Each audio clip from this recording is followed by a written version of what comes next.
Boa noite. Bem-vindos a mais um PC, Diálogos e Afetos. Na noite de hoje, a gente vai conversar sobre a psicologia e o contexto político atual, com a psicóloga e mestra em psicologia institucional, Lívia Helmer. Logo menos ela está entrando. E antes dela entrar, eu queria lembrar vocês que a gente está com a campanha no Apoia-se. Se você puder e quiser colaborar com esse projeto, você pode estar indo lá no link que vai estar na descrição e conhecer mais um pouco dessa campanha, se você puder ajudar. No mais, aqui.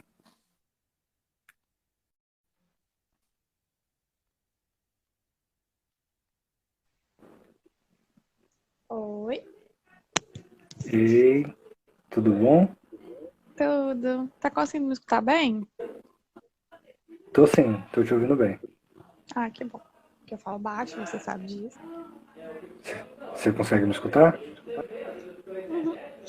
Consigo sim, tá ótimo. Show. O pessoal tá entrando aí. Enquanto o pessoal tá entrando, se apresenta para quem não te conhece. Tá bom. Bom, boa noite, né, pra todo mundo. Todas e todos. Eu me chamo Lívia Rocha Herme. Sou psicóloga, atualmente psicóloga clínica, né? Professora da Faculdade Multivic de Cariacica e captadora de recursos. Eu trabalho escrevendo projetos sociais para financiar projetos na área da saúde, direitos humanos, assistência social, enfim, várias áreas. Tem 3 anos que eu sou formada. Eu fiz faculdade, eu estou em Linhares hoje, né? Na Faculdade Pitágoras, em Linhares. Fiz o mestrado na UFES, em psicologia institucional, estudando sobre drag queens. Eu estudei sobre performance, corpo, gênero, sexualidade. Até hoje estudo, né? Acabei o mestrado tem um ano, vai fazer um ano esse mês que eu terminei o mestrado. Legal, né? Dia 27, vai fazer um ano, certo? Que eu defendi a dissertação. Eu acho que é isso. Bacana. Para quem não me conhece, eu sou o João Otávio, sou estudante de psicologia da UFES e é isso. Ah, isso não. Pode falar. Os grupos de estudo que você participa, são científicos ou só isso? Eu eu estou fazendo uma iniciação científica sobre masculinidades, mas ela está meio travada porque a gente não teve campo por conta da pandemia, né?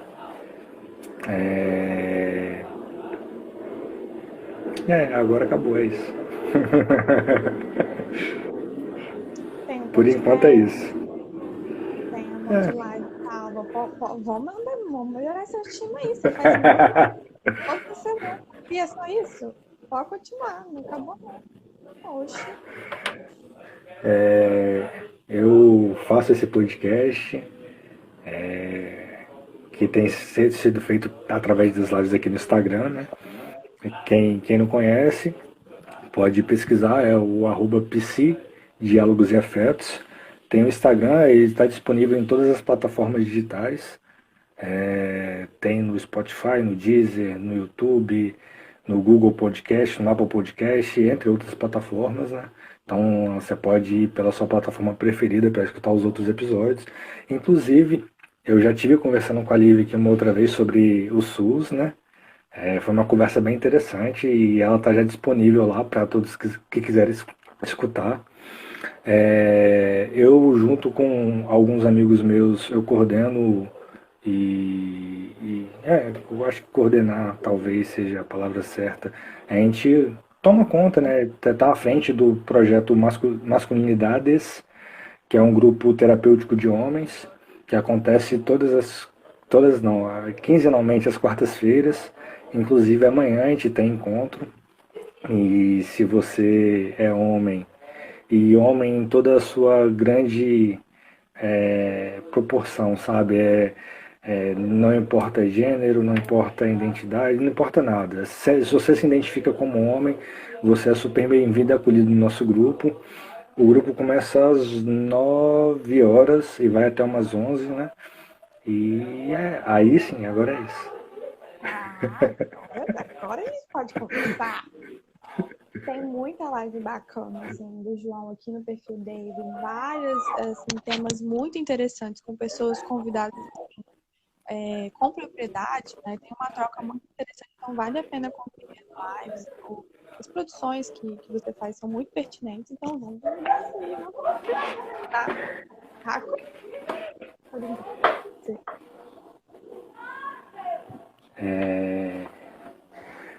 E estamos aqui de novo, eu e Lívia, para conversar um pouco sobre a psicologia e o contexto político atual, né?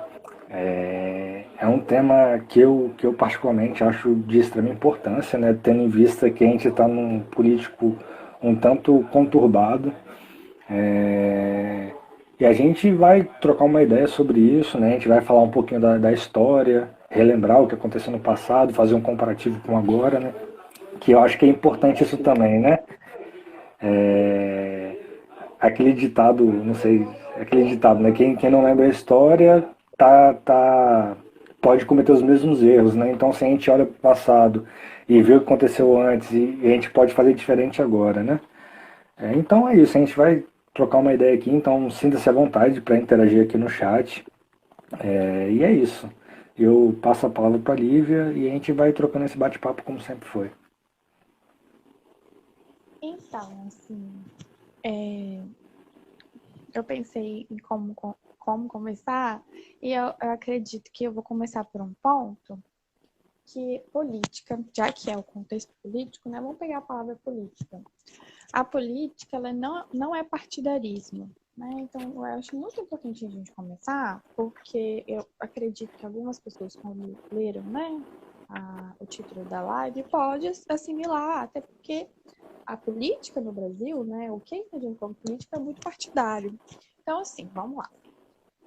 Quando a gente fala de psicologia, quando a gente fala de política, a gente não está falando de partido, a gente não está falando de levantar uma bandeira e falar PT, PSDB, PSL, PCdoB e etc. Não é isso. A política, ela se estende além disso. Ela tem a sua conotação, ou seja, o seu entendimento a partir de partidos. A democracia no país, entre as democracia que a gente está vivendo, tem de cunho partidário. Você precisa se afiliar a um partido para você exercer um cargo político. A gente está falando de exercer um cargo político, né? Vamos falar de exercer a política? O que é exercer a política? É a nossa existência. A nossa vida é política. Isso que significa? Que o nosso corpo, o nosso modo de vida é político. São as nossas relações, o que a gente estabelece é a política, é como a gente se relaciona. Isso é política. Óbvio, né, que essa definição que eu estou falando é bem simplista, né? Tem toda uma trajetória filosófica, política, histórica, que explica por que a gente é entendido como seres políticos, né? São correntes filosóficas que falam sobre isso. Mas acho legal a gente começar. O que você acha, João? Falar um pouquinho sobre isso, o que você percebe? Eu acho interessante, porque de fato, em geral a gente tem muito atrelado, quando se fala de política, a atrelar os partidos, né? Geralmente é sempre nesse sentido que acontece, né? Mas a política, de fato, como você colocou, né, é a nossa vivência. E como tudo que acontece na nossa vida se trata de política, né? Se a gente vai no supermercado e encontra o arroz R$ 10 mais caro, como tem acontecido, isso é política. É uma certa política que fez todo um processo para que esse arroz ficasse mais caro, né? Se você vai no posto e abastecer o carro e a gasolina está muito cara, é toda uma política que envolve para que essa gasolina fique mais cara, né? Então a política ela influencia a nossa vida diretamente e a gente age quando a gente age na nossa vida, a gente age de uma forma política também, né? Porque é isso, viver é fazer política. pensando assim, como você vai falando, num exemplo. Não tem quando a gente fala de política e de convivência, Uhum. a gente usa essa palavra, né, em algum momento. Política de convivência geralmente é o quê? Quando você estabelece normas sociais de respeito ao outro, do que a gente, entre aspas, chama de bom senso, que tá um pouco difícil de encontrar hoje em dia, tá meio raro, assim. É isso, assim, né? O que é a política de convivência? Quais são as normas sociais atribuídas de respeito, de liberdade, de entendimento do que é o outro, do que é a nossa existência? Isso tudo tem a ver com política. Exercer esse é o que a gente exerce quando a gente, né, tá dentro desse aspecto político, cultural, assim, do Estado, né?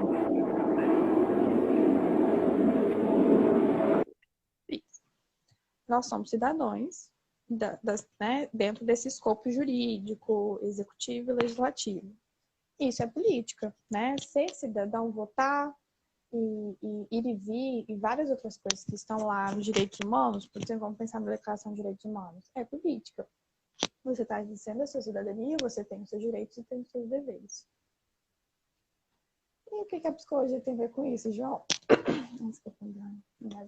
A psicologia tem tudo a ver com isso, porque psicologia é falar de vida, né? E se a vida ela é necessariamente política, né?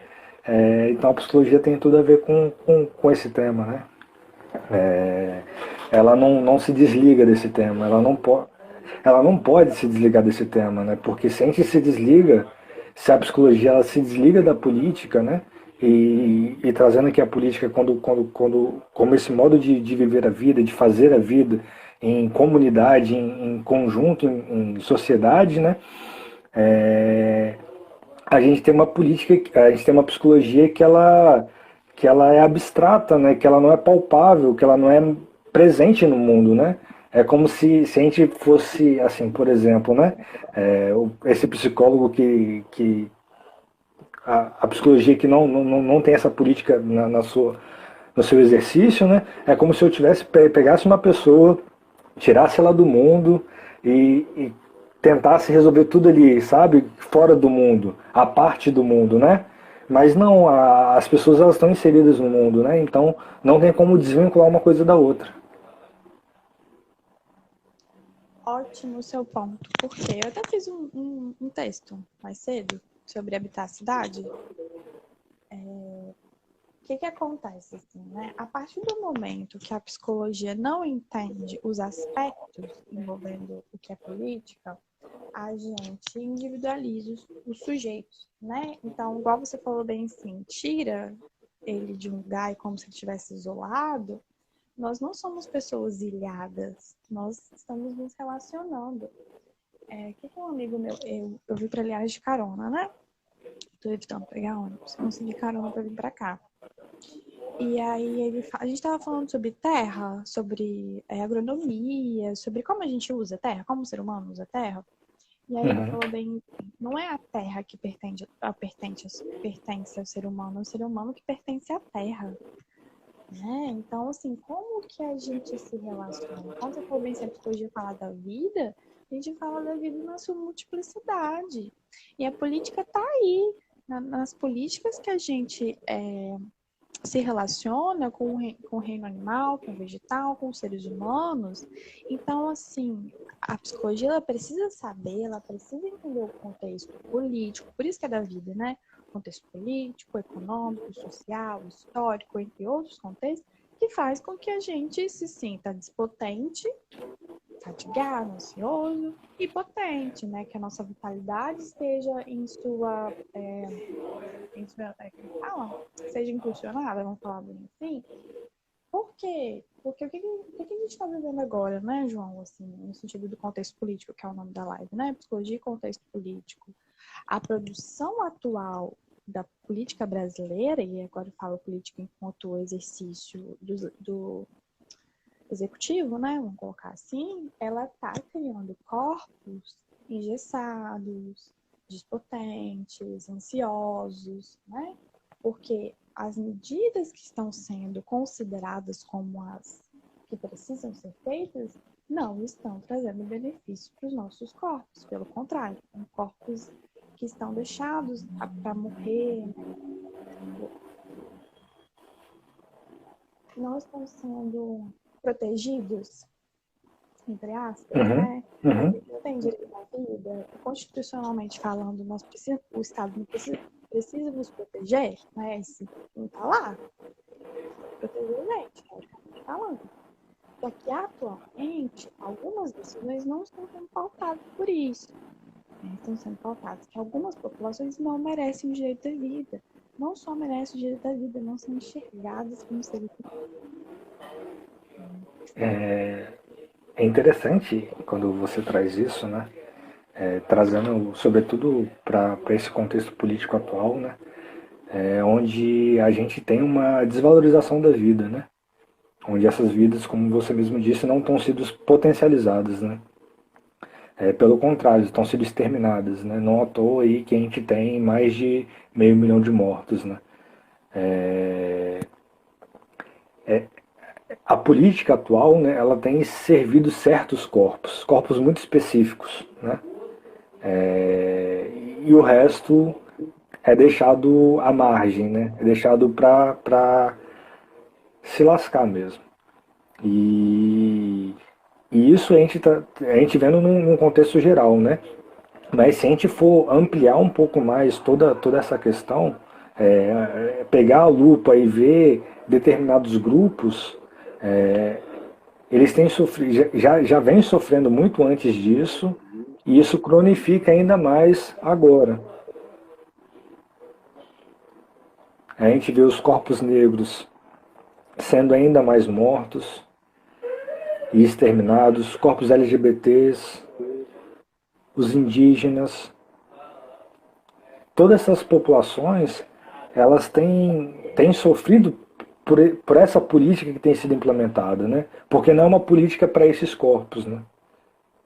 A gente, a gente não tem ainda, não teve ainda uma política de fato para que esses corpos fossem de fato potencializados, né? A gente teve algumas políticas, uma aqui, outra lá, mas ainda assim muito fracas, muito pequenas, passos importantes, mas precisava dar passos muito além do que foi dado, né? E quando a gente chega nesse momento atual, a gente retrocede muito. E eu acho que o perigo ele tá aqui nesse retrocesso.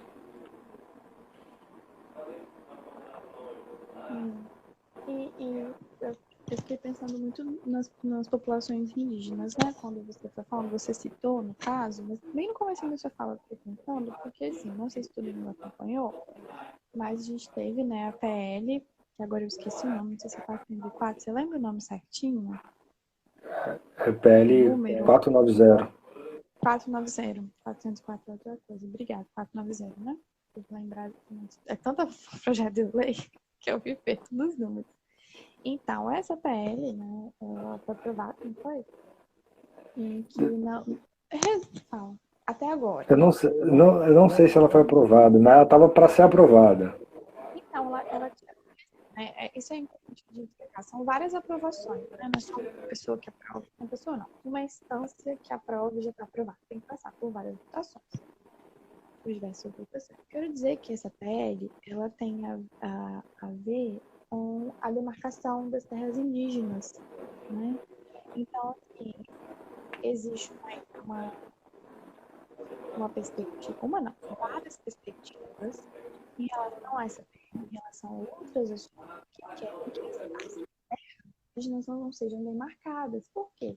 Latifundiários, né? Agropecuária, vários tipos de organizações financeiramente milionárias, que a gente sabe, querem que essas terras sejam dizimadas para plantios e criação de gado e, né, preciso me estender. Acho que entende mais ou menos como funciona. Isso é muito sério, porque o Brasil mata indígena desde 1500, né? A gente já tem mais de 500 anos dizimando a população indígena. Hoje em dia, Hoje em dia, 500 e poucos anos depois, indígenas estão sendo mortos e baleados na frente do Planalto porque estão tentando demarcar a terra, que é um deles, assim, que já estavam aqui antes da gente, assim, né? Falando. Eu fico arrepiada falando disso porque a gente está falando de direitos humanos. Quando a psicologia e a política elas são entendidas numa dimensão ampla, não tem como os psicólogos e as psicólogas não entenderem esse contexto. Porque, vamos falar do nosso estado? Eu e o João, nós somos... Você é daqui do estado mesmo, né? Eu acho que eu nunca te perguntei isso. Eu nasci em Minas, mas eu moro aqui praticamente a minha vida toda, no Espírito Tá. Santo. Assim, né? Eu vou falar que a gente é daqui, mas eu não tinha certeza. Assim, você vive aqui hoje em dia, né? Então, assim, eu nasci em Linhares, moro em Cariacica agora, mas, assim, sou daqui do estado, do Espírito Santo, né? O que vai dizer? O Espírito Santo tem toda uma cultura indígena muito forte, né? Muito expressiva. As pessoas que são do Espírito Santo estudam sobre a própria cultura, sobre a própria ancestralidade. Como que eu vou ser psicóloga no estado sem saber a própria história do estado que eu moro? Eu vou estudar, por exemplo, eu nunca atendi uma pessoa indígena. Só que eu sei que eu moro num estado que tem toda uma história cultural muito forte da população indígena. Como eu vou ignorar? Não é porque eu nunca atendi uma pessoa indígena ou que eu nunca tive contato com o psicólogo falando, né? Eu vou ignorar que eu moro num estado com toda essa trajetória cultural muito significativa que eu, Lívia, não sei, vou ser muito sincera. Não só eu, como eu nunca fiz isso na graduação, muito menos no ensino fundamental e médio. É isso que a gente está trazendo aqui, né? Como que a formação da psicologia, a perspectiva da psicologia marginaliza os próprios corpos que, teoricamente, a gente tem que acolher, né, João? A gente não está falando de saúde mental. Quem é marginalizado tem uma saúde mental muito mais deteriorada do que pessoas que não são marginalizadas. E a gente não estuda, a gente não conversa, a gente não convive e fica aí corroborando uma psicologia totalmente distante da realidade, porque é isso que a gente produz.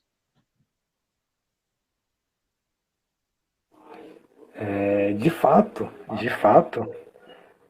você trouxe vários pontos importantes, né? E é alinhado com a questão que você falou da grilagem, né? E de tentar expropriar essas terras que já são deles, né? Porque eles estavam aqui antes da gente, então as terras são deles, a gente que está invadindo, né? Mas a gente quer pegar mais terras ainda, né? É, Mas a gente tem um cenário, né? A gente tem a grilagem que vai causar esse desmatamento tanto para plantação de soja quanto para gado, né? Para passagem de gado. Então a gente gera uma seca que a gente tem vivenciado por conta disso. E, consequentemente, a gente pode começar a viver uma crise elétrica. Porque a gente já está com as hidrelétricas com um reservatório já em um estado bem crítico. Então, assim, a conta de energia vai subir, tudo isso é política, novamente, né, tudo isso é política. Né? É um modo que você vai gerir, no caso, os poderes, né, eles vão gerir como é que vai ser um funcionamento, como é que vai ser a distribuição da terra, etc, etc. Isso influencia na gente no final. Né? Pode beneficiar um fazendeiro, um grande empresário lá, mas quem vai pagar a conta no final vai ser a gente, né? Porque isso é nítido. E a gente tem um agravante agora também, né? Porque o presidente sancionou hoje a privatização da Eletrobras, né? Então, Não tinha é, visto. Acho que muitas eu fiquei notícias. sabendo notícia, porque eu bem não. Muitas notícias boas acontecendo no dia de hoje. Privatizou não tem como recorrer, por enquanto, né? Não tem como recorrer. Não sei como é que funciona depois que privatiza, mas espero que tenha como recorrer. Espero de coração. Isso é muito sério, né? Porque a gente Petrobras é de petróleo, né? Verdade. Eletrobras é distribuição, né? E distribuição. Eletrobras. Isso. Sim, pode Ou falar. transmissão, agora eu não sei. É alguma coisa assim. Transmissão, provavelmente. Não tem diferença, mas o intuito é o mesmo. Então, é que eu fiquei pensando, entendo, né? Mas enfim, você foi falando sobre a grilagem, foi dando exemplos, e eu fiquei pensando no meio ambiente, né? Muitas pessoas, por que faz sentido que eu falo? O meio ambiente, ele é o meio ambiente que a gente vive, né? Então, assim, nesse momento aqui, então, esse lugar que eu estou, que é uma sala, tudo isso aqui, trabalho, é o ambiente. Falhou sua voz. Tá me escutando agora? Tô. Tá? Voltou. Você tá no quarto? Oi? Tá em que cômodo fazendo a live? No meu quarto. No seu quarto. Então, esse é o ambiente que você está inserido, certo? Esse é um Isso. ambiente íntimo. Você está no seu Uhum. quarto, numa sala, nas nossas casas. Beleza. O meio ambiente externo, então a gente sai de casa, vai pra rua, vai ao supermercado, etc e tal. Qual é, que ponto que eu tô chegando? Olha só, eu fui numa conferência municipal de meio ambiente em 2014, isso estava no segundo ano da faculdade, né? E aí, isso é muito interessante, muito significativo do que a gente está falando de política, a gente está falando de psicologia. Um dos responsáveis pela conferência me deu um papel para eu marcar o que tem a ver com o meio ambiente. E lá tinha desemprego, tinha saúde mental, tinha várias coisas que as pessoas acham que o meio ambiente é natureza, né? E que a natureza, não, que a gente não faz parte da natureza. A natureza é planta, o ser humano é aqui. Então, como é que é? São dimensões diferentes. A gente não tá no mundo, né? A gente não faz parte do mundo. A gente tá parte do mundo, né? A gente só tá aqui para explorar o mundo e usar ele até o fim, né? Por que eu tô falando isso? Porque você falou da questão da crise hidrelétrica, né? Você fala de umidade do ar também. Olha só como é que são as coisas, né? A gente está falando de demarcação, a gente está falando de desmatar árvores, por exemplo, que tem a ver com faltar água pra gente, né? Seca, umidade do ar e por aí vai. E aí isso é muito sério, né, ô João? Porque, assim, quando a gente fala de saúde mental, a gente está falando de necessidades básicas que não tá sendo cumpridas. A gente está falando de água. Crise hídrica é água, sabe? Então, assim, como que a psicologia ignora que tem práticas em um meio ambiente, eu vou colocar uma cidade específica, né? Uma cidade específica que aquele contexto são pessoas que estão faltando água. Eu vou exclusivamente olhar alguns pontos da vida da pessoa e esquecer que ela não está sendo hidratada, que é uma necessidade fisiológica. Se você não hidratar, você pode morrer de desidratação ou ter qualquer outro tipo de doença psicossomática, etc., porque você não está tendo água, porque água, a gente precisa de água para viver, para sobreviver. Então, assim, é nesse sentido, a gente nem precisa falar tanta coisa, né? A gente está falando de um básico, a gente está falando de uma necessidade básica, que tem a ver com qual é o papel da psicologia? Problematizar, entender e falar que a gente é responsável. Em que sentido é responsável? Por entender, pelo menos, o contexto que a gente está vivendo. É o mínimo, né? Não Do tem como mínimo. eu atender uma pessoa... Eu não trabalho em uma unidade de saúde, tá? Mas vamos supor que eu trabalho em uma unidade de saúde. Tem como eu atender uma pessoa em unidade de saúde, fazer, sei lá, análise sobre a família dela, etc e tal, assim, dos contextos de relacionamentos pessoais, que essa paciente, vamos colocar, eu tô bem hipotetizando, tá? Vamos falar que essa paciente tem lá suas questões familiares, pessoais, etc. A pessoa tá não sei quantos dias sem água encanada em casa, passando um sufoco em várias instâncias, e eu vou ignorar isso. Eu não vou acionar a rede em relação à defesa civil, por exemplo, a qualquer tipo de fala, secretaria, né? Isso que fala. Órgão e secretaria que tem a ver, porque ela pode fazer várias análises sobre a vida dela, pessoal. A mulher tá faltando água. A gente parte desse princípio. Faltando água. Isso é muito sério. Nesse sentido que você fala, né? A gente pode ir para além, né? Assim, beleza. Vamos hipoteticar aqui que faltar água vai, tipo, é um absurdo, não vai acontecer isso, né? Não vai acontecer a falta de água, né? Então, como é que a gente pode pensar de uma outra forma, né? Uma pessoa que ela trabalha, né? Ela tem aí, fica 2, 3 horas no ônibus para ir e para voltar, né? Aí são 6 horas só no ônibus, né? E chega um paciente para você falando que trazendo várias queixas, né? E, e sei lá, né? Dependendo da queixa que ela traz, uma das possíveis soluções seria não fazer uma atividade física, né? Para liberar uma endorfina, para dar uma ajudada, né? É, como algo a se fazer no processo, né? Como é que uma pessoa dessa ela vai fazer uma atividade física, né? Em que hora que ela vai fazer essa atividade física? Né? Se a gente não tratar de mobilidade urbana, se a gente não tratar de diversas coisas, né? Como é que a gente pode, de fato, oferecer um atendimento, uma escuta e consequentemente, um tratamento para uma pessoa, se tem todas essas outras demandas que elas precisam ser tratadas antes, né? E isso cabe de uma ordem social, né? Não é da ordem do indivíduo ali, né?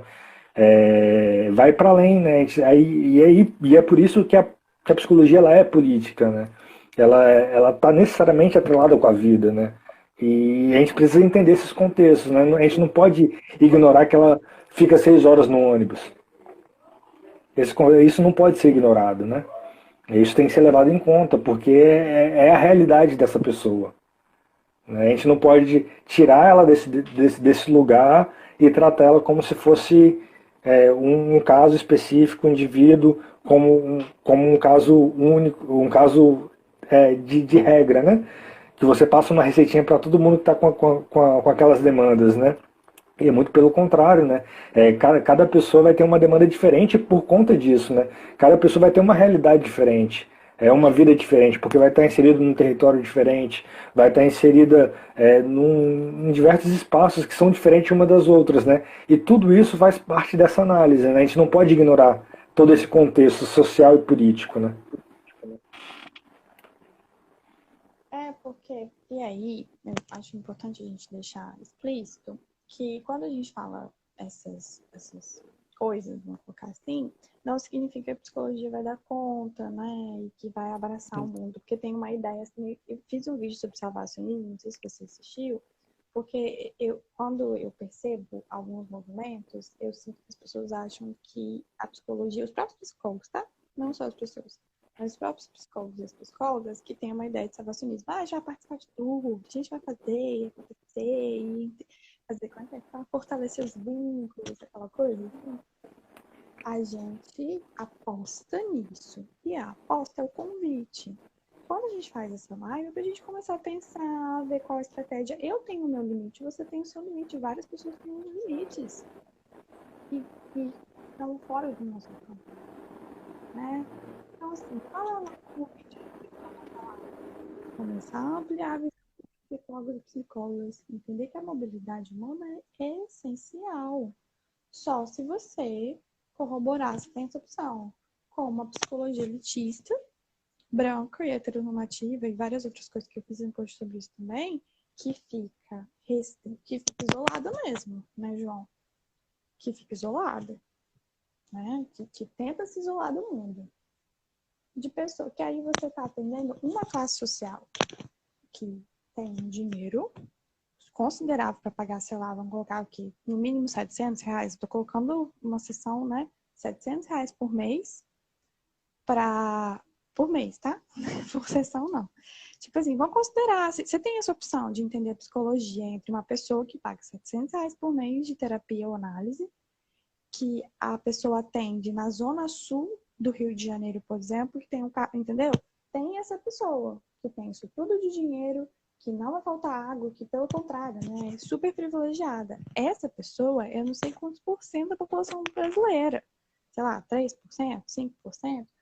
Todas as outras pessoas trabalham 6, 8 horas por dia, recebem um salário mínimo, às vezes. Então, assim, se essa é a maior parte da população brasileira, como eu vou ficar lidando com pessoas, falei errado, como eu vou ficar enxergando que as pessoas têm todos os recursos iguais de dinheiro, de locomoção, de saúde, etc.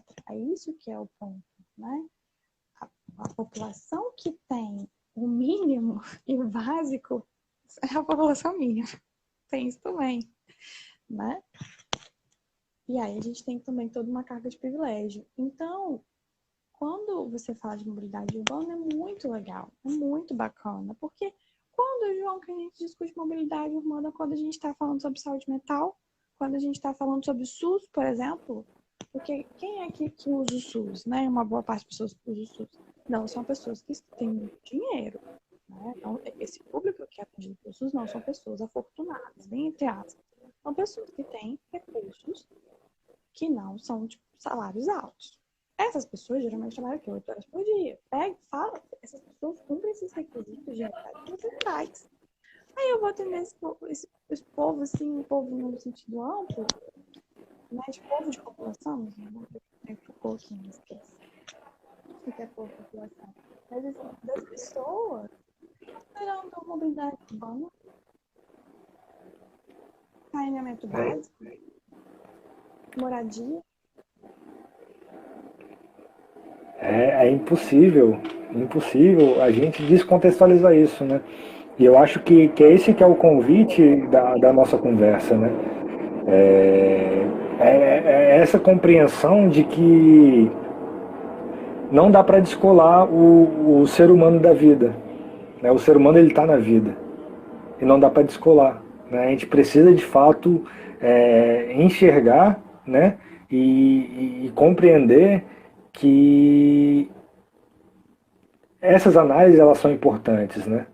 A gente sim precisa de fato saber do indivíduo, conhecer o indivíduo, né? Ter todos esses estudos sobre o indivíduo, né? E demais estudos, mas a gente não pode desconsiderar nunca o contexto social e político e econômico e ambiental. Todos esses contextos eles estão na vida, né? E o ser humano está ali no meio disso tudo. Ele é um ponto no meio disso tudo, né? A gente estava falando antes, eu até anotei aqui, que eu vi o, o AD Júnior, que eu sigo ele aqui no Instagram, ele fez uma live rápida ontem, né? E ele mostrou lá que tem um pessoal que tá indo para Marte. Tipo, depois de ter explorado todo esse planeta aqui, né? Não tem mais o que explorar, né? Estão indo para Marte, né? E o quanto isso também fala da política, né? E essa política capitalista que apresenta nesse consumismo desenfreado, né? Tem que estar sempre produzindo, tem que estar sempre explorando, aí explora o meio ambiente, explora o outro ser humano, né? Uma mão de obra barata, e tudo isso, né, constitui a sociedade e, de fato, implica na nossa saúde mental. Né? Porque se eu estou na ponta desse processo, né, se eu tenho a mão de obra explorada, e muito explorada, eu sou mal remunerado, isso diz de como a minha vida vai ser. Se eu não recebo muito bem, isso diz de como a minha vida vai ser. E de como a minha saúde vai ser. Saúde física e saúde mental. Que eu vou me matar de trabalhar para receber um pouco de dinheiro, que não vai dar para nada, para tentar viver. Né? É para tentar viver, e não para viver. Então, assim, tudo isso diz de política, tudo isso diz de modos de viver. Né? Tem um texto que eu gosto muito, muito, do Renato Nogueira, Ele é maravilhoso. Ele é maravilhoso demais. É... Afroanarquismo, Malandragem e Preguiça. É um texto de 5 páginas. E ele é sensacional. Assim, ele fala. Foi um texto do ano passado que ele escreveu. E ele traz alguns elementos que são importantes para a gente pensar e refletir sobre para a sociedade que a gente quer, né? E, e ele aponta duas tecnologias que são a malandragem e a preguiça, né? A malandragem é uma tecnologia africana, e a preguiça é uma tecnologia indígena, Uhum. né? Ele subverte, né, essa ideia da malandragem e da preguiça, né, como que foi imposto como algo pejorativo, né? E ele transforma isso em tecnologia e como uma dica de uma possível sociedade que possa funcionar e ser minimamente digna, né? E ele aponta, né, que na preguiça, né, que tipo assim, a gente, nesse modo capitalista de ser, né, a gente está sempre produzindo, sempre fazendo muito, sempre fazendo mais do que o necessário, né? E ele fala, não, a gente tem que aprender com essa tecnologia, né? Eu faço aquilo que é necessário e o resto do tempo eu descanso. Não preciso ir além. Uhum. E a malandragem, eu esqueci o que ele fala da malandragem agora, mas fica a dica aí para vocês lerem, né? Mas é sobre isso, sabe? A gente não tem só esse modo de viver o mundo, né? Que a gente está inserido, né? A gente tem outros modos. E se a gente se abrir para esses outros modos de fazer política, talvez a gente consiga um mundo melhor. Não que seja uma solução a curto prazo, né, mas é uma construção, né, uma escolha que a gente faz, né, é uma aposta que a gente faz que a gente vai construir, a gente vai caminhando, a gente vai construindo um mundo melhor. Sim. Ai, maravilhoso. Você falou tanta coisa legal, assim, bacana mesmo. Vou ler o texto depois. E eu fiquei pensando que eu escrevi, né, anotei aqui. Afroanarquismo digital. Você é digital, não? Que a Amanda está pedindo no texto. Abriu. Que a psicologia se faz no cotidiano, né? Então, assim, como que se inscreve o nosso cotidiano, sabe? Como que a gente se relaciona? E aí tem a ver tudo que você falou, assim, né? Nessa, no final, você falou tanta coisa que eu tô até meio perdida aqui. No que eu vou falar. Foi muito bom, mas não tem quando você para e pensa assim, tá, você vai falar o quê? Vou pegar o gancho da última fala, tá? Você fala da produção, do capitalismo, do que nos atravessa. O que acontece? O sistema econômico é algo muito decisivo nas nossas vidas, justamente porque a gente precisa de dinheiro para comer, né, para fazer várias coisas. Sem dinheiro, no sistema econômico que a gente vive, não tem como sobreviver, né? Então, assim, a partir desse momento, como o dinheiro é distribuído e visto e relacionado no Brasil? Esses dias, não sei se você leu, continuando essa ideia produtivista, né, que você estava falando sobre do texto do Renato Nogueira. A Noruega, se eu não me engano, fez uma pesquisa sobre diminuir a quantidade de dias de trabalho para 4 dias, né, ao invés de 5. E eu esqueci quantas horas por dia. Se você lembrar, você fala. Mas eu tenho certeza que ao invés de 5, são 4 dias. E aí descobriram, isso assim, uma população pequena da pesquisa da amostragem, só para, né, também não achar que eles pegaram milhares de noruegueses e fizeram. A gente está falando de uma amostragem pequena, tá? Que a produtividade aumentou, né, que foi mais qualificada, enfim, benefícios em diminuir a quantidade de dias de trabalho. Tem um... Ai, desculpa. Tem um jornalista que eu sigo, ele é formado em jornalismo, que ele é podcast, enfim, o nome dele é Pedro Duarte. Depois qualquer coisa eu digito aqui, depois que eu falo. O Pedro falou sobre essa notícia, fez uma postagem e perguntou sobre a realidade do Brasil. Perguntando assim, vocês acham que é possível o Brasil diminuir a carga horária de trabalho, quantidade de dia, etc? O que eu comentei que eu quero trazer aqui? O Brasil é o país escravizado. A Noruega não. A Noruega é um país colonizador. Para eles, desculpa. João? Acho que caiu ou eu caí. Não, pode falar, eu tô escutando. Ah, é porque caiu você pra mim, é por isso que eu esperei. Deu, não tem quando carrega e desaparece a imagem? Aham. O que eu quis dizer com colonizador e com explorado? A Noruega, historicamente, politicamente falando, é o país de riquezas que explorou outros países. Né? O Brasil não é esse país. O Brasil é o escravizado, é o explorado. Como assim o Brasil vai chegar em um momento achar que vai diminuir a carga horária? Sendo que a gente é o país que o desenvolvimento não deslancha, bem entre aspas, porque outros países dependem da nossa exploração, entendeu? Para a Europa, por exemplo, alguns países da Europa conseguir diminuir a carga horária, outras pessoas têm que trabalhar muito para fornecer os vizinhos baratos para essas pessoas. Então, assim, o que eu quero dizer? Que é quase utópico achar que o Brasil vai diminuir a carga de trabalho, pelo contrário. Infelizmente, países que têm uma colonização como o Brasil e uma exploração de trabalho muito grande tendem a ser mais explorados. Porque outros países e outros continentes, agora a América Latina em relação à América do Norte, o continente europeu, né, que são os grandes colonizadores, precisam de gente desse jeito. Senão eles não enriquecem do jeito que eles querem. Né? Não vão deixar de ser ricos. Mas o que eu quero dizer? Que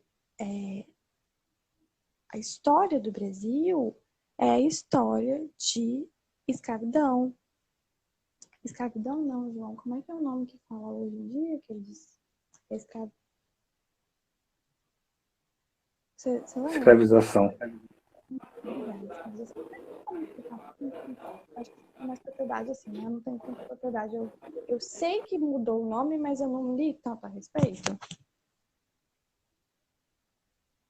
E de fato, aí de novo, né, assim, né, de fato, esses países só conseguem fazer isso, né, só são ricos e só conseguem mudar essas coisas porque tem outros países que estão fazendo esse trabalho que não está sendo feito lá, né, ou as riquezas que eles têm lá foram extraídas das nossas terras, né, e nesse sentido, eu acho que a gente consegue pensar, né? A gente tem aqui no Brasil, né, foi um país que foi escravizado, né? Os indígenas foram escravizados, eles trouxeram africanos escravizados de África para cá, e a gente tem aqui, né? Diversos indígenas, né? Diversas comunidades indígenas. A gente tem aqui diversas comunidades quilombolas e que trazem uma sabedoria que vai para além da nossa compreensão, né? Porque eles não operam sobre a nossa lógica. E é isso que o Renato Nogueira aponta muito no texto dele, né? Dessa diferenciação, né? E como isso impacta de fato, né? E se a gente, enquanto brasileiro, prestasse mais atenção nessas comunidades, nesses povos e nos seus modos de vida, e se a gente tentasse assimilá-los para vivermos de fato uma vida um pouco mais plena e mais digna, daria um pouco mais certo do que a gente continuar entregando para esses países já ricos o pouco da nossa riqueza, né? O do nosso trabalho. Então, aí fica outra referência aí, né? Tem o Antônio Bispo dos Santos, né? O Nego Bispo, que ele é um mestre quilombola, E ele tem um livro que é sensacional também, né? Que ele vai fazendo vários parâmetros, né? Entre a cosmovisão eurocristã, né? E uma cosmovisão afropindorâmica, né? E ele vai fazendo vários paralelos, né? Que eu acho que também é importante a gente refletir sobre isso, né? Porque aí no caso eu trago aqui a religião também é um ponto importante é, no contexto político da sociedade, né? Não à toa que a gente tem a gente mora num país majoritariamente cristão, né? E a gente vê a influência clara dessa maioria cristã nas nossas leis, no Estado que é laico, que não deveria acontecer, né? Então, eu faço paralelo muito louco. Eu tava falando de uma coisa, falei de outra agora, mas é isso. Ah, É, né? Um dia o Brasil foi lá e falou assim, olha, uma hora vai. Uma hora. Nunca foi. Eu te interrompi, eu tive a sensação que eu tinha terminado, ou não? não, tava terminando. Ah, foi mal, desculpa. Não, tranquilo, esquenta a cabeça não. É, e a gente vê a influência das leis, né, justa nesse processo, né, desse cristianismo invadindo um espaço que não deveria ser dele, né? Já que o Estado é laico e a gente tem uma pluralidade de religiões, né? A gente tem uma pluralidade de credos, né? Nessa população brasileira, né? E não uma deveria tomar conta das leis, né? E isso é muito complicado, isso é muito bizarro, né? Enfim, pode falar. Eu queria, antes de falar um pouco sobre o que você falou, ler os comentários, pra gente não perder o fio da meada, até porque também eu olhei a hora aqui, daqui a pouco a gente termina, né? Assim, daqui a pouco dá uma hora, no caso. Dá para fazer mais de uma hora aqui. Ah, é, né? Como tô voltando os comentários aqui. Ai, meu Deus, peraí. Deixa eu ver. Calma aí. O Morelato, ele tem H Morelato, colocaram o Capitão do Mato na presidência, né? E isso é bem significativo sobre como que essa ideia de Capitão do Mato tem a ver com essas políticas, né? Que retrocedem, que dizimam alguns corpos. Depois, a Fiamma falou que a gente fez pontuações muito importantes necessárias. A Amanda falou maravilhoso. E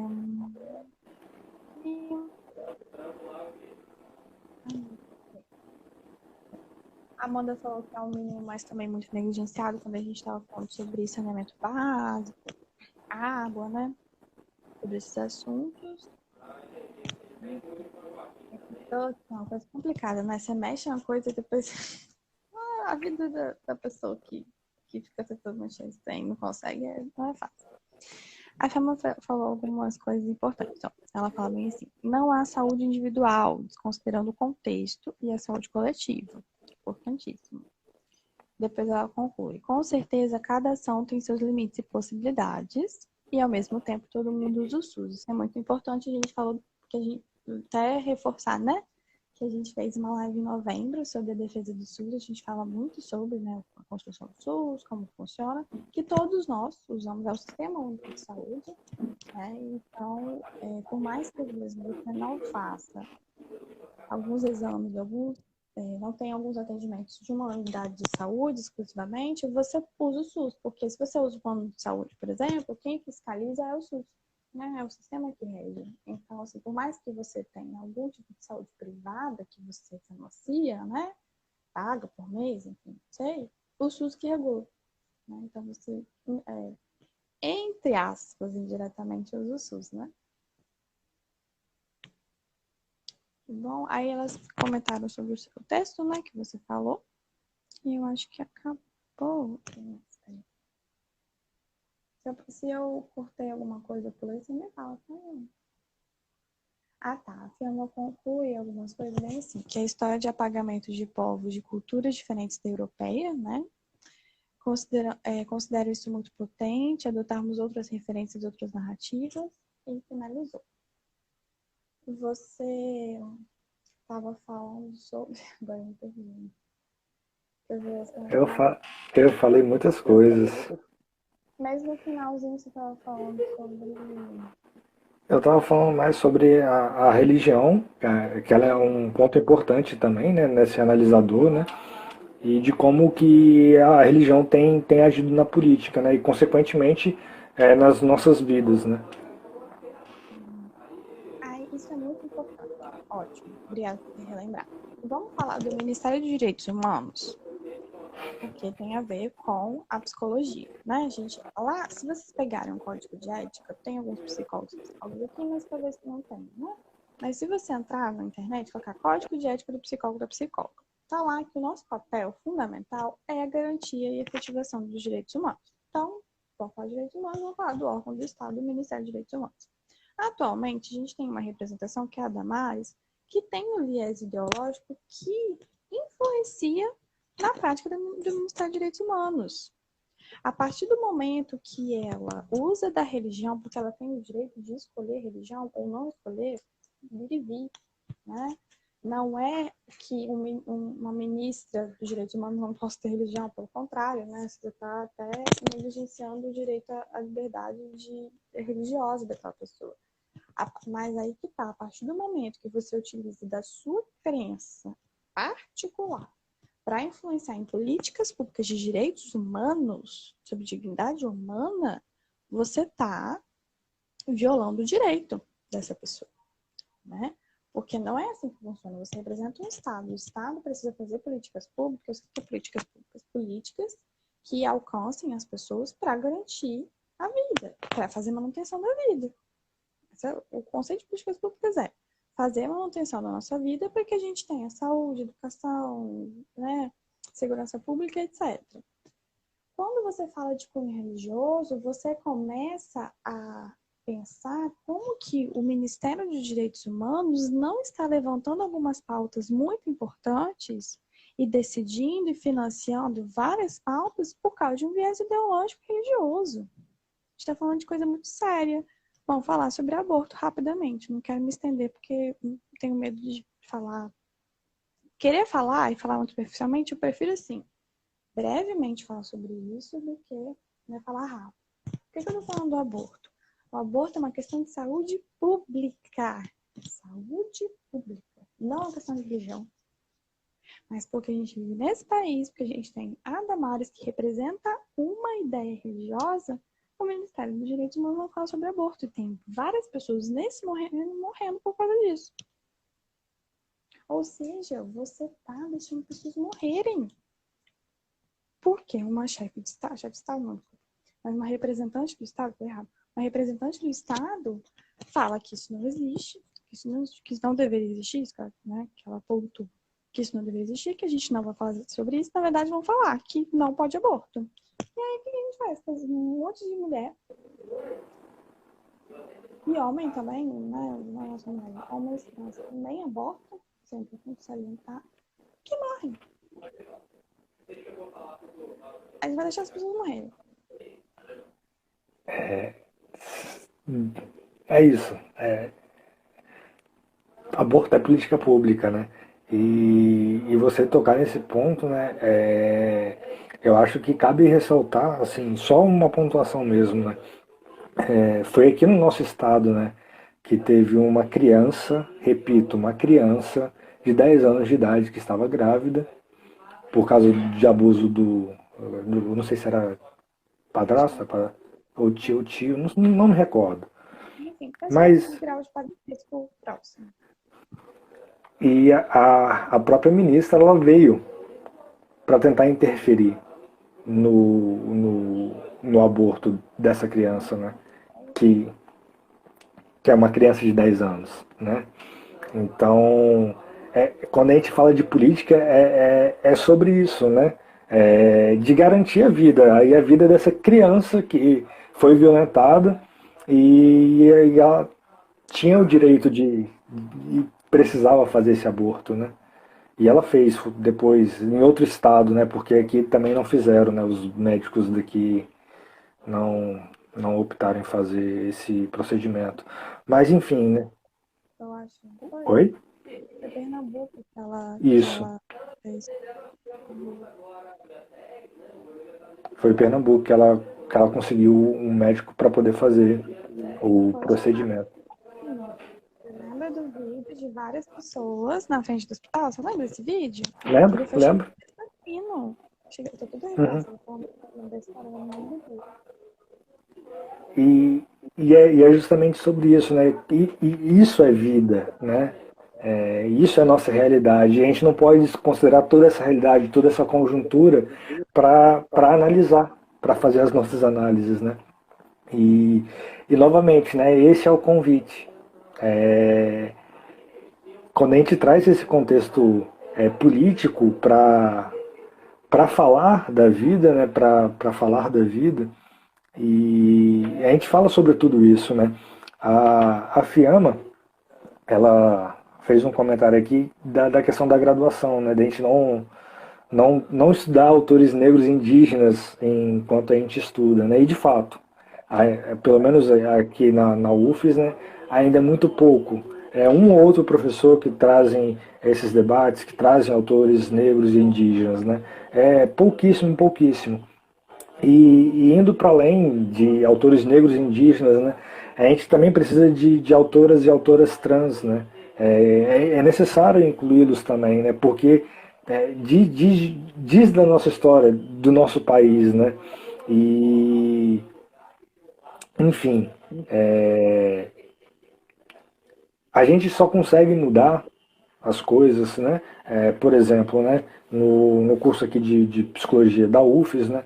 Eu fiz uma live semana passada com o Elon e a gente falou um pouco sobre graduação e pós-graduação, né? E a gente falou um pouco da realidade que é a nossa realidade, aqui da UFES, né? E ele entrou em 2011, né, na UFES. E desde lá eles lutam por essa, para que autores negros sejam integrados à grade curricular, né? E eu hoje, em 2021, ainda não tem, né? Diz de um processo, né? De fato, é um processo. Tá muito lento, tá quase parando, mas é um processo e a gente continua lutando. E se a gente não lutar, as coisas não vão mudar. E a gente enquanto psicólogos, eu enquanto futuro psicólogo aqui, né, e demais profissões, né, que tem essa, digamos assim, produção do saber, né, é, não que a gente produza o saber, mas a gente está nesse lugar, né, de que se a gente fala, tem um peso muito, muito grande. Se um médico falar para você tomar cloroquina, tem um peso muito grande. Então, as nossas falas, as nossas atitudes, elas refletem na sociedade de uma certa forma, né? Então, eu até perdi o que eu estava falando aqui, mas o que eu quero dizer a gente, enquanto corpo psicólogo, a gente tem que ser ético nas nossas falas, a gente precisa ter cuidado e zelo com o que a gente está dizendo, porque o que a gente fala tem um peso muito grande para a população em geral. Então a gente não pode sair falando qualquer coisa, né? A gente não pode. Enfim, é isso. Eu acho que o exemplo do médico da cloroquina, ele diz muita coisa. Depois, se puder, continuar lendo os comentários, mas eu vou só porque eu acho muito importante. Aí lá vem a Lívia professora, né? Mas, assim, é porque a gente está falando de graduação, a gente está falando de grade, então tem a ver com o momento atual que eu estou vivenciando, que é ser docente. E, assim, né, você está falando da UFES, eu vou trazer um pouco da minha graduação, né, do contexto da minha graduação. Eu sou de Linhares, que é uma cidade extremamente conservadora, assim, aquela coisa bem latifúndio, de famílias muito ricas, sabe? Donas de várias terras, é uma coisa bem assim. Aqui, o que acontece mais rapidamente falando? Aqui é muita terra de cacau, cana de açúcar, café, então é bem coronelista mesmo, assim, literalmente. Então, esse é o contexto que eu sempre fui inserida. Imagina fazer uma graduação dentro de uma faculdade particular dentro de uma cidade dessa. Né? Então, assim, que autor negro? Não tem nem professor negro, não tem nem professor, sabe? Não tem nem várias outras coisas. anteriores a estudar população negra, estudar mulheres, estudar comunidade LGBT, estudar outras pessoas que não entrem nesse aspecto. Homens, brancos, europeus, cisgêneros. Tem outras coisas assim, mas esse é o escopo, né? E entra nessa categoria. É muito difícil passar grade. Olha só, a UFES é uma universidade federal, né? Teoricamente, vocês têm mais abertura para algumas coisas que a faculdade particular não tem, isso é óbvio. 10 anos lutando para. E como se fosse difícil, né? O João pegar um livro do Renato Nogueira, por exemplo, e colocar dentro do currículo. E essa é a questão, porque isso é o mínimo. Por que raios a gente está no século XXI, 2021, só estudando europeu e estadunidense, cara, e pessoas de homens brancos? Eu fui dar aula, eu não quero entender muito não, mas acho importante falar isso, tá? Eu fui dar aula de, esse semestre, de psicologia da saúde e supervisão de estágio de grupo. Aí eu fui fazer o plano de ensino, né? E aí, no plano de ensino, a ementa que me deu era o quê? Tinha gente... Ai, meu Deus do céu, foi mal. Desastrada que sou. As pessoas que estão acompanhando aí, que eu sei que estão assistindo, já sabem que eu sou desastrada. Então, elas não estão surpresas. Para fazer o plano de ensino. Uma boa parte da ementa que enviaram para mim, que você recebe, né, uma ementa base, vamos dizer assim, era o quê? Estados Unidos. A bibliografia básica era um livro dos Estados Unidos. Beleza, fui ler o capítulo. Passei. Achei importante passar. Só que as pesquisas eram dos Estados Unidos. A realidade era dos Estados Unidos. Um monte de coisa tem a ver com os Estados Unidos, porque é óbvio. O negócio foi feito lá, que é muito diferente daqui. Eles não vão falar de uma realidade que eles não vivem. Por que raios a gente está lendo coisa da realidade deles? Que eles leem porque a realidade deles a gente está lendo aqui como se fosse igual, sendo que o Brasil é muito diferente em vários aspectos dos Estados Unidos, principalmente a psicologia. O que eu fiz? Passei, falei assim, agora a gente vai falar de América Latina. Achei capítulos, achei autores, achei autoras. Falei assim, vamos falar da nossa realidade agora, né, Anjos? Porque, assim, a gente leu aqui, interessante isso aqui, tá, mas faz sentido? Total sentido? Não. Tem coisa que a gente precisa. Aí, o que eu comecei? A dar psicologia da saúde, falando de superpopulação, de pobreza, desigualdade social. A gente começou a discutir colonização, racismo. A gente começou a falar pandemia, população indígena. A gente começou a discutir. Falei assim, tá... Eu comecei a usar a realidade das pessoas que eu dou aula, tipo assim, quem é de Viana, quem é de Cariacica, porque tem muita gente de interiores aqui do estado, assim, né? Domingos Martins, tem gente de Castelo que eu dou aula. Faz sentido algumas coisas dos Estados Unidos falar de psicologia, falar de realidade? Não, então vamos falar das nossas realidades. Aí a gente foi comentando, e a gente foi discutindo o que a gente vivencia, o que a gente experimenta, o que é psicologia da saúde. Foi bem bacana, mas aí que tá, né, João? Assim, eu sou uma pessoa branca que tô fazendo esse exercício, mas assim, eu tô fazendo esse exercício, é o mínimo que eu tô fazendo. Mas deveria só eu, enquanto pessoa branca, era pra ter mulheres professoras negras. Não tem no colegiado. Não tem pessoas negras no colegiado. Não tem. Na UFES não é muito diferente, não. Pouquíssimos professores negros. Na psicologia, né? Tinha uma...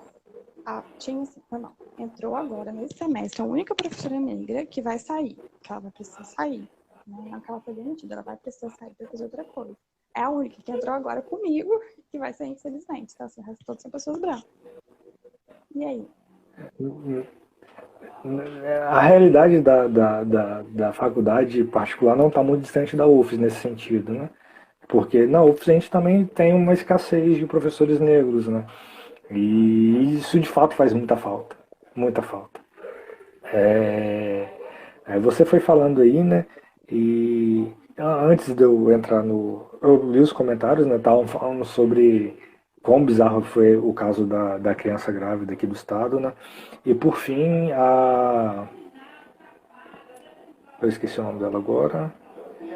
Amanda, Fiamma? A Fiamma. A Fiamma, ela disse sobre de profissionais da psicologia que defendem a cura gay, né? Que é um absurdo. E isso tem total a ver com a religião. Total a ver com a religião. Aí novamente a gente volta a pontuar, né? Tipo, tudo está inserido, né? Tudo envolve a psicologia, porque a psicologia fala de vida. Mas tem dois pontos que a gente tem que pontuar. Não existe neutralidade. Não existe neutralidade, né? A neutralidade ela é inexistente. Quando a gente fala, se a gente fala que é neutro, né? A gente está de um lado. A gente está de um lado, mas a gente não quer assumir que está desse lado, mas a gente está de um lado. E outro ponto importante é que a gente não pode fazer com que as nossas crenças pessoais elas vão para a clínica, né? Vão para a nossa atuação, como é o caso desses psicólogos que defendem a cura gay, né? Que são pessoas que são cristãs, que acham que isso é pecado, que isso é errado, que isso é desvio e que tentam promover uma cura em cima disso. Completamente errado, antiético, né? Então, acho que esses dois pontos que são muito importantes a gente frisar, e frisar bem. E você foi falando e me remeteu, né? Tipo assim, porque, tá, eu sou um homem negro, mesmo que seja um homem negro de pele clara, eu continuo sendo um homem negro, que estou fazendo um curso de psicologia na UFES, que é um curso criado para brancos, feito por brancos, tudo branco, parede branca, chão branco, quadro branco, professor branco, autor branco, branco, branco. Eu não me enxergo nesse curso. E a gente vive num país onde a população ela é majoritariamente negra. E a gente fala de uma psicologia branca.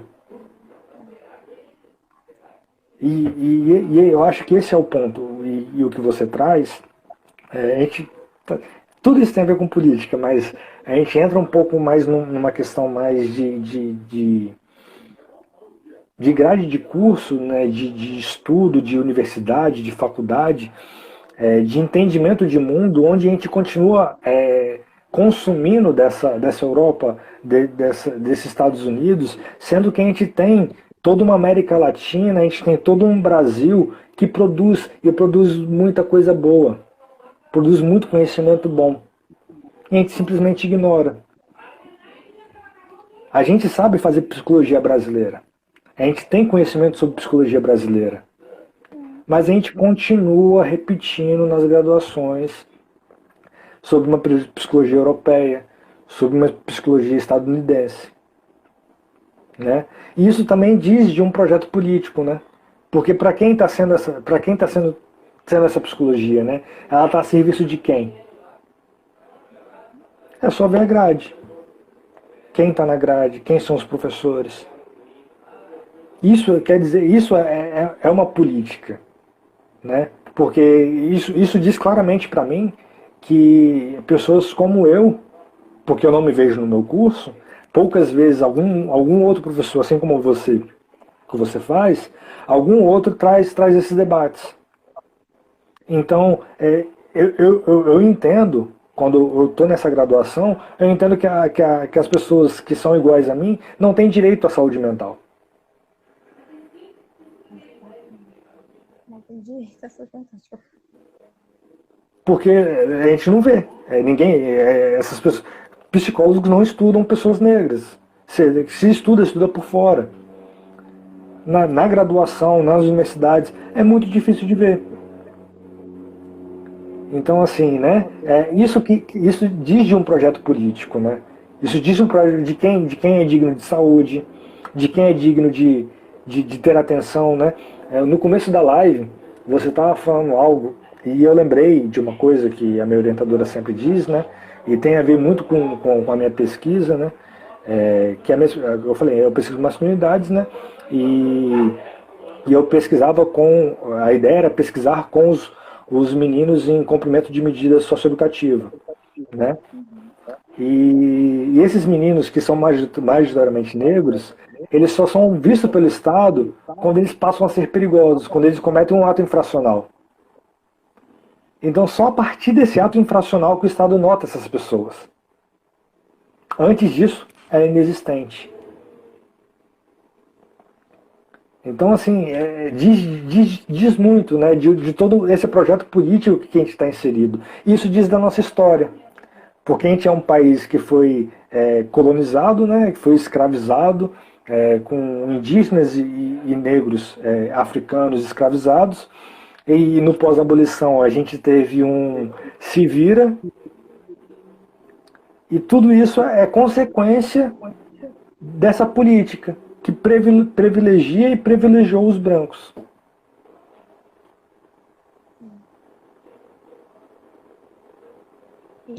E é exatamente essa a importância da live, hoje, contexto político. Como que você falou um ponto muito importante que eu costumo discutir, né? A psicologia está servindo para quem? Para quê? Quais são as nossas atuações? Está atingindo quem? Entendeu? Vai continuar atingindo a população branca e rica? Porque a criação, essa é importante. A criação da psicologia é para isso. Se você pegar a história da psicologia, foi para a elite brasileira. E ainda é. Como que em 2021 ainda a gente está servindo a elite brasileira? E o que eu estou querendo dizer não é que não pode servir, é para servir todo mundo, teoricamente, né? A elite brasileira não vai ficar desamparada, não. É porque alguém não me entenda de uma forma equivocada, mas assim, vai ser só para ela. É só a elite brasileira que tem direito à saúde mental, mas ninguém. A elite brasileira é branca, né? Porque pessoas negras que fazem parte da elite não tá errado. Né? Não pode. Assim, a pessoa negra pode ter muito dinheiro. É visto como se fosse, né? Tem toda uma questão de que quando alguém que é negro mostra o contra-cheque, alguma coisa tem posses, vamos dizer assim, afortunado, assim, nessas palavras, não pode. Não pode uma pessoa negra ter uma fortuna. Então, assim, é muito sério, é muito importante, é muito persistente a gente falar como a psicologia está servindo, como ela é feita, como ela é produzida e como ela é pensada. Ela ainda é restrita a uma psicologia clínica, a uma psicologia individualizada, que esquece do coletivo, esquece, ignora as relações sociais, ignora que a gente está vivendo. Eu fui falar, nem sei que horas são, mas assim, tá dando pra ir, né? Eu fiz uma live esses dias sobre transtornos mentais e pressões estéticas. Transtornos mentais, não, desculpa. Transtornos alimentares. Transtornos mentais, foi mal, gente. Transtornos mentais eu vou falar amanhã. Eu já tá, né, confundindo. É tão acostumado, olha como é que a gente é acostumado a falar de transtornos mentais, né? Eu foi a primeira vez, não sei se você já falou sobre isso, João, não lembro, assim, se você já abordou em algum momento, alguma live sobre transtorno alimentar, você já fez? Ou não, né? Então já coloca aí a sementinha pra você chamar alguém. O que eu falei nessa live? A gente tava falando sobre transtorno alimentar, certo? Quando a gente fala de transtorno alimentar, a gente fala de alimento. Como que eu vou falar de transtorno alimentar sem considerar que mais de 100 milhões de brasileiros estão com insegurança alimentar? Que em 7 dias da semana tem dia que não tem comida na mesa? Eu podia estar bonitinha lá com o meu DSM do lado, falando de transtorno alimentar, como se relaciona, como pode tratar com psiquiatra, tratar com psicólogo, com nutricionista, com nutriólogo, bonitinho. A gente estava falando sobre isso, né? A gente estava falando de como que pode tratar, quais são os sintomas, tudo isso. Aí eu vou considerar que metade da população brasileira não tem comida na mesa em alguns dias da semana. É isso que a gente está falando, entendeu? Psicologia e contexto político é entender que você não pode falar de um transtorno alimentar, você não pode entender a alimentação, desconsiderando que você vive num país que a metade da população brasileira não tem comida dentro de casa nos dias da semana, não tem comida, não tem legume, carne de vez em quando, não tem comida, passa o dia com fome. Então é sobre isso, assim, né? Nesse contexto. Insegurança alimentar, né? É o nome bonito para fome. Esse tom de vigor. Eu tô indignada, o Brasil tá lascado. Literalmente, o Brasil tá lascado. E você foi falando algumas coisas, né? E tipo, eu acho que nem precisa de ter uma fortuna, né? Você falou, uma pessoa negra tem uma fortuna, é questionada e tal, né? Eu acho que nem precisa ter uma fortuna. A gente teve o caso recente aqui do cara lá no Rio de Janeiro, no Leblon, tava com a bicicleta, né, que foi acusado de roubo, né? É, eu não posso ter a minha bicicleta que eu sou acusado de ser roubado, de ser ladrão, né, de ter roubado. R$ 15. Então, assim, né, é muito complexo, é muito complexo. E falar de psicologia é isso, é falar de tudo isso, é falar da vida, dessa vida que é complexa, dessa vida que é multifacetada, né? E eu vi um comentário aqui falando de racismo, né? Que tem profissionais de psicologia que relatos, né? Que de profissionais de psicologia que falou que o paciente veio com caso de racismo e o psicólogo falou que era alucinação, né? E isso de fato acontece, né? Como um psicólogo ele vai estar atuando no Brasil sem ter uma noção básica do que é o racismo, né? Já que metade da população é negra, metade da população sofre racismo. E a gente pode ir para tantos ismos aí, né? E fobias, né? LGBTfobia, gordofobia, etc, etc. Né? A gente não pode desconsiderar nada disso. Não dá para desconsiderar isso. Pelo contrário, temos que considerar isso, considerar muito. E eu acho que esse é um grande desafio, porque isso coloca a gente sempre em estudo, né? A gente precisa estar sempre estudando. Tal assim, né? Sendo não sei que palavra usar, mas assim, né? Sendo inocente, né? Vamos colocar que as pessoas os psicólogos, né, não estão agindo de uma forma mais ética e mais compreensiva, porque eles estão com preguiça de estudar e não por puro preconceito, né? Assim, né? Eu sendo muito inocente aqui, né? Porque de fato a gente vai precisar estudar muito, e sempre está estudando. A gente tá num momento de um boom de informação por conta das redes sociais, sobretudo nessa quarentena onde a gente tá confinado, então as nossas interações elas estão sendo feitas majoritariamente pelas redes sociais.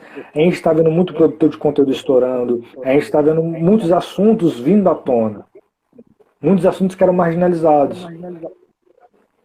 Então a gente tem esse boom de informação que, pô, mano, são coisas que precisam ser levadas em conta. Que deveriam estar sendo levadas em conta há muito tempo. Mas beleza, não fiz antes, mas tenho agora, né? Antes tarde do que nunca, né? O ditado diz. Né? Então, assim, eu rogo, eu rogo.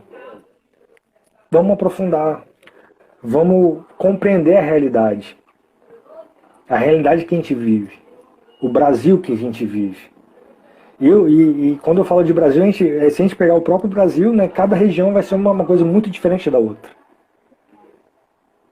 Então, assim, né, a gente precisa compreender a história, a nossa história de Brasil, a gente precisa compreender a nossa história de cada estado que a gente está.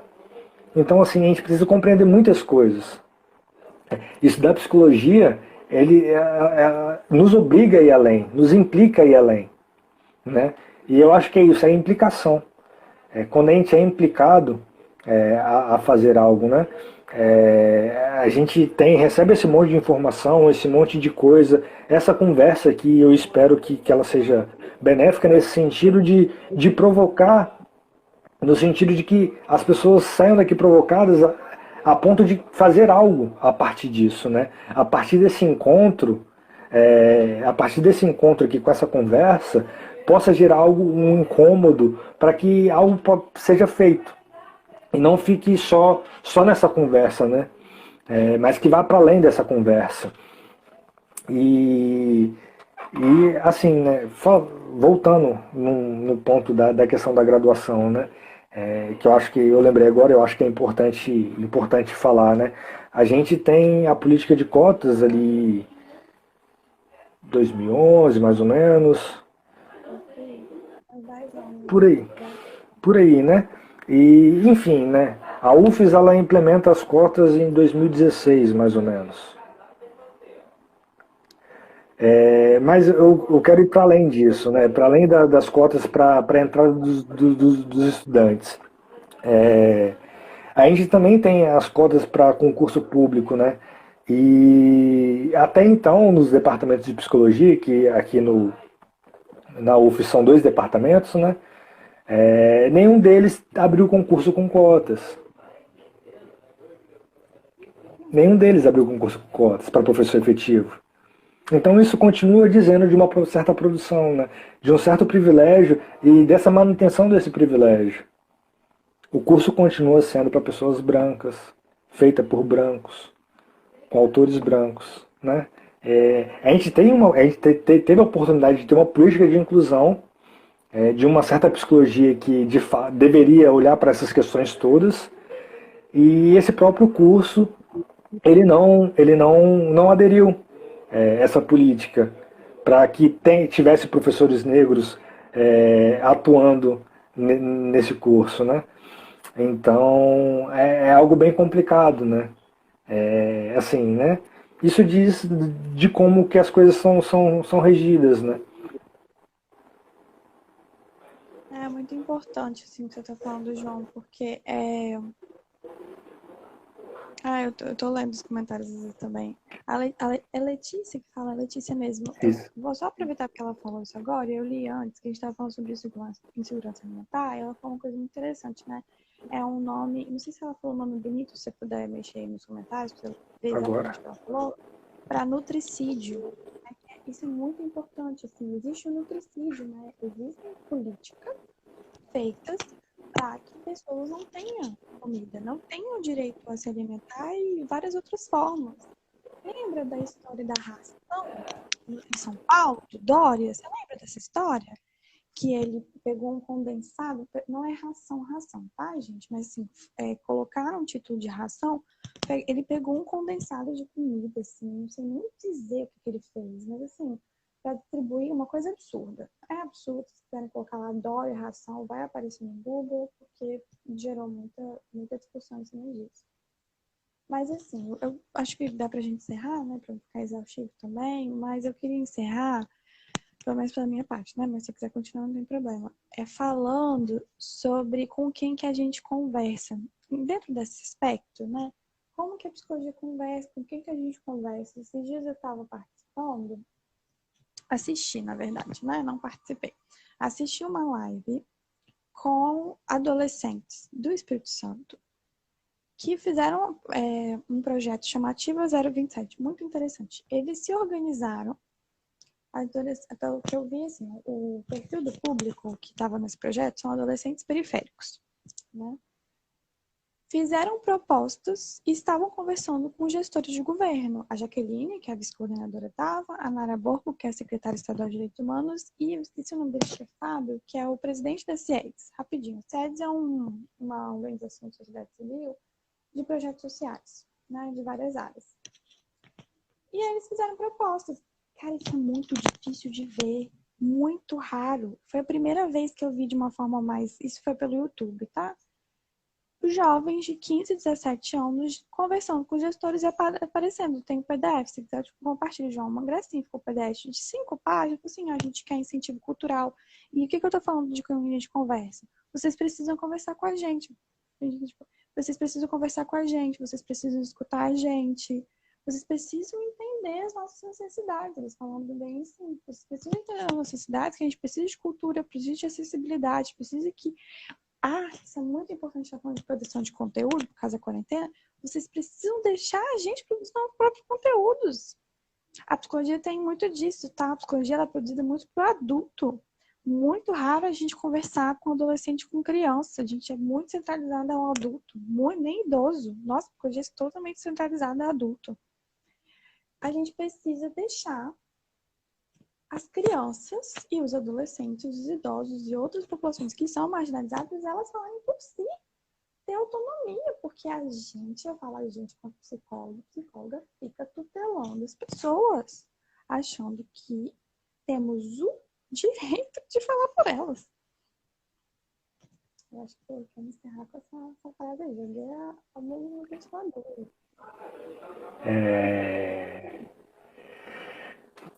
Eu não queria encerrar, porque a conversa está muito boa, mas eu compreendo que a gente precisa encerrar, porque já está com 1h30 de live já, e fica cansativo para quem está assistindo e para quem vai ver depois, né? Mas, assim, eu acho que é isso, né? O convite é esse. E é um convite, né? A gente não pode obrigar ninguém, né? Mas a gente convida a fazer essa aposta, a fazer essa aposta de escuta que não é a parte da vida, mas de uma escuta que ela é inserida na vida. E quando eu digo na vida, eu falo na nossa vida, no nosso contexto, no nosso redor, no nosso contexto do nosso bairro, da nossa cidade, né? É compreender tudo isso, todo esse contexto, contexto de nosso município, do nosso estado, do nosso país. É compreender como a religião tem atuado e interfere, tem interferido nas nossas políticas públicas. É analisar como a mobilidade urbana afeta as pessoas, como a falta de saneamento básico afeta. É olhar todas essas conjunturas, né? Porque o ser humano não está descolado disso. Pelo contrário, ele está completamente inserido nisso. E tudo isso gera efeito nele, gera marcas nele. E esse é o convite. Que vocês botem fé nisso, sabe? De contextualizar a vida.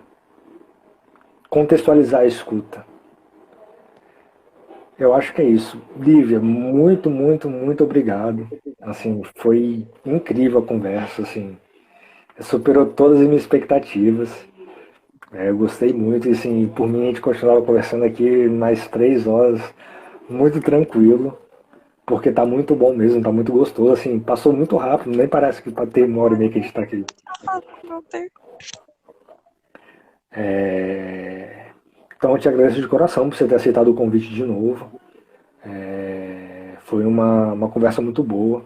Espero que as pessoas tenham gostado bastante. Agradeço a cada um que esteve aqui acompanhando a gente, interagindo com a gente pelo chat. E é isso, se você quiser fazer suas palavras finais e despedidas. A Isabela, que eu não sei se você viu que ela falou encerrar, não. Gente, é que eu tô morrendo de fome. Que eu não consegui jantar antes da live. Tô sem janta, gente. Meu cabelo, é porque eu tô escutando barulho da minha barriga. Né? Que bom. Mas ela tá aqui roncando. Se não eu aguentar por menos mais de 30 minutos, mas daqui a pouco eu vou ficar assim, ó, falecendo. Tipo, a gente tá falando de alimentação, de segurança alimentar. Minha filha, você tá precisando comer, senão você não aguenta em pé. Coisas da realidade aí, gente, pra gente dar uma descontraída. Mas assim, eu quero agradecer muito, João. Você, assim, super parceiro. O seu convite, é a segunda vez que a gente faz live. Eu sempre te acompanho, vejo suas lives. Acho muito importante o que você faz, a proposta. Acho muito legal a nossa parceria e o poder compartilhar nossas experiências, né, nossos conhecimentos. Quero agradecer a todo mundo, principalmente a Fiamma e a Amanda, que super participaram. Adorei as participações, contribuições. Peço desculpa porque a gente não deu conta de ler todos os comentários. Mas eu lia, não sei se você conseguia, João, eu li, assim, né? Não passou despercebido, só não consegui comentar sobre. E a Letícia também, que participou, e outras pessoas que foram comentando. E vocês ficaram, né? A live aí, desde que começou, ficou nesse ritmo de 8, 9 integrantes desde o começo. A gente falando 1h30 aqui, esse povo escutando, participando. Olha, resistência aí, né? Muito obrigada aí por conseguir escutar a gente de 1h30. Chocada. Quantas pessoas conseguem manter tanta atenção assim, durante tanto tempo. Acho louvável, inclusive.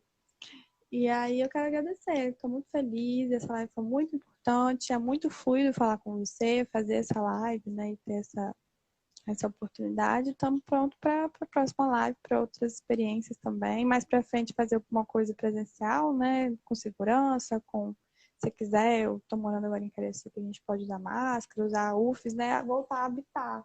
Foi super top voltar a habitar UFs e fazer alguma coisa ao vivo com distanciamento. Assim, acho ótimo a gente voltar a habitar de forma segura, né, respeitando o distanciamento. e fazer algumas coisas, assim, em algum momento, quando a situação estiver mais tranquila. Você que sabe. Estou à disposição. De fato, a ideia futuramente é de fato fazer essas conversas presencialmente, né? E não depender mais das lives, né? Assim, as lives estão sendo importantes, é bem bacana, tem uma interação aqui, mas a princípio eu tenho outras propostas para esse projeto, né? Mas por hora, infelizmente, estamos bem devagarzinho. Logo chega a vacina pra gente, chega a vacina pra nossa idade. Então acho que isso pode facilitar esses encontros de forma presencial, né? Em falar nesse projeto, eu quero lembrar aqui, quem não conhece e não está sabendo, para saber agora, né? Tem uma campanha no Apoia-se que, que eu faço, que eu estou fazendo para de fato financiar esse projeto, né? A gente está inserido num sistema capitalista, né? Então o dinheiro é necessário. Eu produzo esses conteúdos com maior amor, com maior carinho, e eu gosto muito, né? Mas o dinheiro também é importante, né? Então tem uma campanha lá no Apoia, você pode estar colaborando a partir de R$ 1 mensal, que é uma campanha contínua, né? Então é uma campanha que você colabora por mês. Então você pode estar colaborando a partir de R$ 1 mensal, ou também você pode estar colaborando via Pix, né? Eu tenho o Pix, que é a chave Pix é um e-mail, né? Que é o psidiálogosefetos@gmail.com. Vai ficar, essa live vai ficar salva, né? E eu vou colocar na descrição da live também tudo certinho, o link do Apoia-se e a chave Pix, para quem quiser e puder colaborar, né? Vai ser muito bem-vinda a sua colaboração e necessária para a continuação desse projeto. No mais é isso. Te agradeço muito e agradeço a todos. E sim, é possível sim, quem não é do Espírito Santo participar. A gente está em live e live a gente consegue atingir o Brasil todo. De forma presencial a gente teria que ver outras formas, né? Mas enquanto tem live é possível. Não, acredito eu, pelo que o João me conta do projeto, né, é que seria misto, né, presencial e online, ter esse recurso de continuar, até para não ficar, já que a gente precisa abranger, a gente está falando de amplitude, para não ficar restrito. Chega de ficar restrito ao Espírito Santo. Eu acho que, João, ter participado daquele evento de comunidade deu para refletir muita coisa importante, né? Então, é isso. Sim, foi bem bom. É o segundo colóquio que eu participei deles. Ano passado eu também participei. Eu nem sei como eu fiquei sabendo, mas eu fiquei sabendo. Eu participei, tipo, foi muito incrível. E foi muito bom, assim. No mais, é isso. Agradeço a todos e me despeço. E PCs que queiram conversar futuramente, chama no inbox que a gente troca uma ideia, a gente vê as possibilidades. E é isso. Tamo junto. Tchau, tchau. Gente, Bom apetite. Vai matar essa fome que tá te matando.